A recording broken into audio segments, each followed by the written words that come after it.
بھٹو ہماری سیاست کا ایک ایسا کردار ہے جو آج 40-42 سال کے بعد بھی ہمیں یاد رہتا ہے، اور ہر طرف اب بھی اکثر و بیشتر یہ نعرہ گونجتا ہے، بھٹو زندہ ہے۔ بھٹو صاحب کو میں نے 1972 میں پہلی بار حیدرآباد میں دیکھا۔ اس وقت وہ جام شوروں پہ کچھ کوارٹرز انہوں نے بنائے تھے، اور وہ کوارٹرز وہ غریب کولی جو جن کے گھر نہیں تھے ان کو وہ دینے کے لیے آئے تھے۔ صاحب ایک ایسی شمع کے مانند تھے جس پر پروانے جانثاری کرتے تھے، اور بھٹو صاحب کے جلوس میں بھی یہی عالم تھا۔ بھٹو صاحب ہر طرف اپنی تقریروں سے چھائے ہوئے تھے۔ ان کی شخصیت میں ایک سحر تھا۔ وہ نوجوانوں سے مکالمہ کرتے تھے، سیاست دانوں سے لڑتے تھے، اور انہیں یہ خیال تھا کہ وہ پاکستان کی سیاست میں ایک بڑا کردار ادا کر سکیں گے اور بہت زیادہ عرصے تک چل سکیں گے۔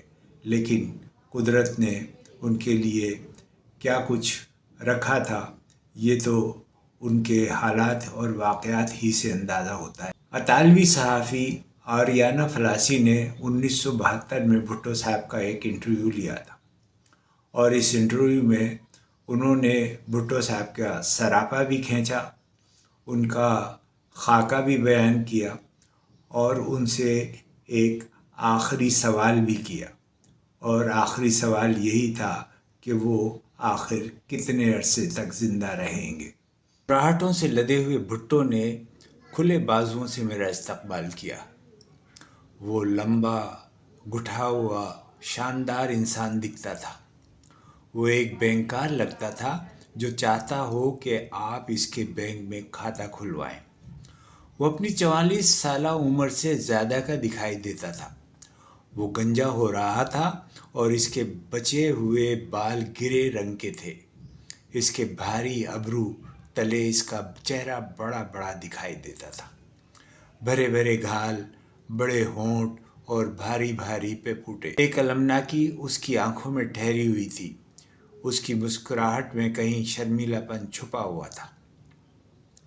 یہ ذوالفقار علی بھٹو کا تعارف ہے جو ممتاز صحافی آریانا فلاسی نے 1972 میں ان کا انٹرویو لیتے ہوئے اپنے انٹرویو میں لکھا تھا۔ آج بھٹو صاحب کی برسی کے موقع پر میں نے جو یہ کتاب کھولی اور اس انٹرویو کو دیکھا، تو اس انٹرویو میں آریانا فلاسی کا آخری سوال جو بھٹو صاحب سے کیا گیا وہ یہ تھا۔ تو آریانا فلاسی نے بھٹو سے پوچھا، ایک آخری سوال صاحب صدر، اس سوال کے وحشیانہ پہلو کے لیے معذرت خواہ ہوں، کیا آپ کو لگتا ہے کہ آپ جیتے ہی رہیں گے؟ بھٹو نے اس کا جواب دیا، چلو اس بات کو یوں کرتے ہیں، میں ہو سکتا ہے کل ہی ختم ہو جاؤں، لیکن میرا خیال یہ ہے کہ میں پاکستان کے تمام حکمرانوں سے زیادہ عرصے تک چل سکتا ہوں۔ سب سے پہلی بات یہ کہ میں صحت مند اور توانائی سے بھرپور ہوں۔ میں کام کر سکتا ہوں جیسے کہ میں کرتا ہوں، یعنی بعض اوقات دن میں 18 گھنٹے، اور پھر میں جوان ہوں۔ میں مشکل سے 44 سال کا ہوں، یعنی مسز گاندھی سے 10 سال جوان ہوں، اور آخری بات یہ ہے کہ میں جو کرنا چاہوں کر سکتا ہوں۔ تیسری دنیا کے ممالک میں واحد لیڈر میں ہوں جو سیاست میں قائم رہا، باوجود اس کے کہ دو بڑی طاقتیں میری مخالف تھیں۔ 1966 میں روس اور امریکہ دونوں ہی مجھے مشکل میں دیکھ کر بہت خوش تھے، اور میں ان مشکلات سے اس لیے باہر نکلنے میں کامیاب ہوا کیونکہ اس پیشے کے حقیقی قوانین سے میں آگاہ تھا۔ وہ قوانین کیا ہیں؟